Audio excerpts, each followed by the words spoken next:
Hello Virgo, Sun, Moon, Rising, and Venus signs. Kamusta kayo? Sana po'y nasa mabuti kayong kalagayan. Welcome back po sa Star Tarot.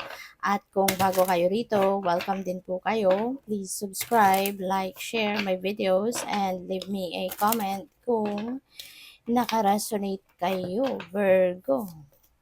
Kusang, umano to, kusang lumabas no, sa deck. So, maaari ng iba sa inyo is undergoing some kind of hardship pagdating sa usaping puso, or o pwede rin naman na hindi sa love life ito na heartache or heartbreak na to. Pero tapos na to, nangyari na. No? This happened already in the past. Kung anumang klaseng, kunyari, panluloko yan, betrayal yan, kasinungalingan, no? Depende sa inyong sitwasyon kung ano nangyari. However this resonates with you, nangyari na to, tapos na to, pero you are still feeling the aftermath ng nangyaring ito. No, kung papaano man kayo nasaktan ng isang tao dito, po pwedeng yung heartbreak na to is coming from, maring yung heartbreak na to is coming from someone na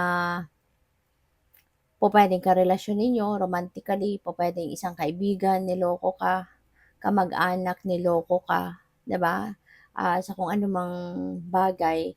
Ah, so, yun, aftermath na to, although nasasaktan ka pa rin hanggang ngayon, no? Maaring hindi mo pa na-overcome yung pain na to, yung heartbreak na to.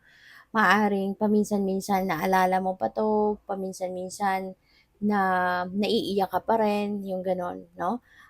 Hindi pa kumbaga hindi ka pa nakakapag-move on, 'no, from whatever happened dito. However this resonates with you, 'no? Kung na-betray ka ng partner mo, niloko ka ng person mo, or niloko ka ng isang kaibigan, kapamilya, in whatever way. So, hanggang ngayon, kumbaga, no, nasasaktan ka pa rin. Hanggang ngayon, nararamdaman mo pa rin yung kung anong ginawa nilang hindi maganda towards you. So, we have the Queen of Pentacles. This is good. Maganda to. Kasi pagdating sa pera, magandang balita ito para sa'yo kasi this is abundance. This is prosperity. No? Maaaring may mga financial blessings or financial opportunities ang pwedeng dumating sa'yo around this time. So, this is good. No? You are also siguro a good provider, financial provider. Hindi ka lang nag-aantay ng perang inuuwi ng person mo, but you are also siguro working, you're also a career woman or a career person, and you are also helping your person, your partner in life, na mag-provide, no, financially para sa pamilya. So, ganun ka din ka-responsable, no? Hindi ka lang umaasa ka lang sa iba.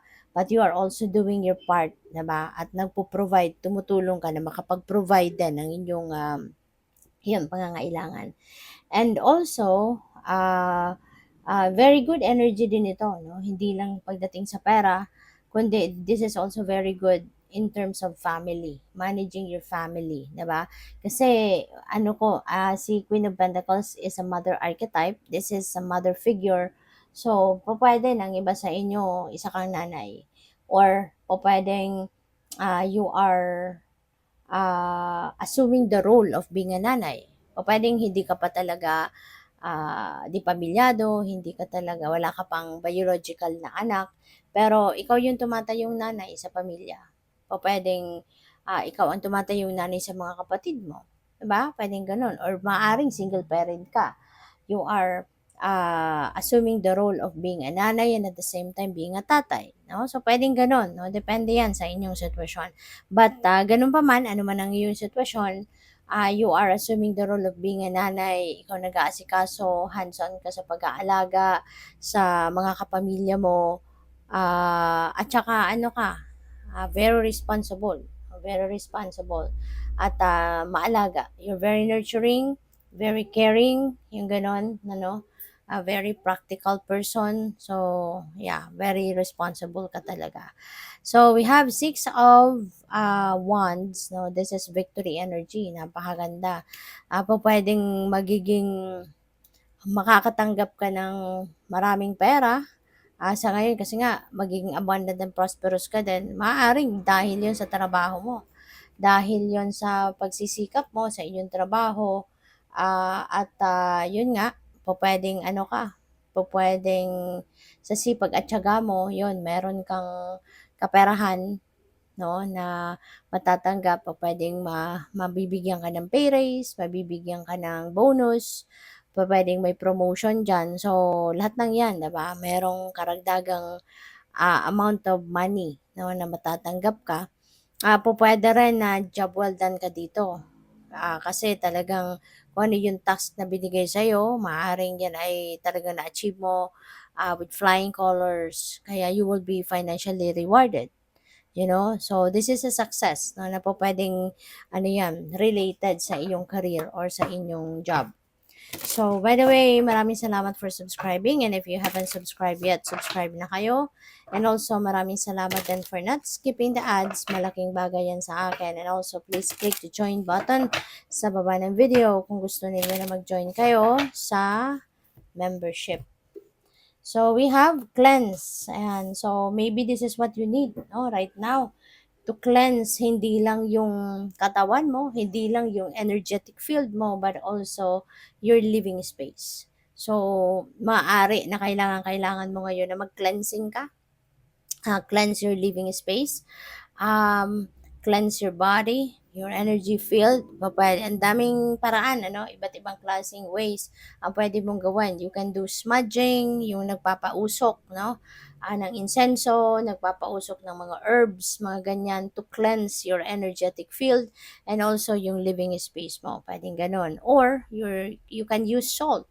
O pwede mong maglagay ka ng salt sa kamay mo, 'di ba? At irarab mo 'yan, ganyan, irarab mo ganyan and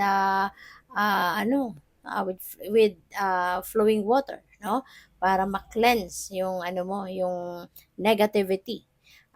Pupuwede rin 'no, na maglalagay ka ng salt sa water, pampaligo, 'di ba? So, puwede rin 'yan. That is also one way. So, depende sa kung anong pinaniniwalaan mo, 'no, na puwede kang mag-cleanse ng ano mo, ng energy field.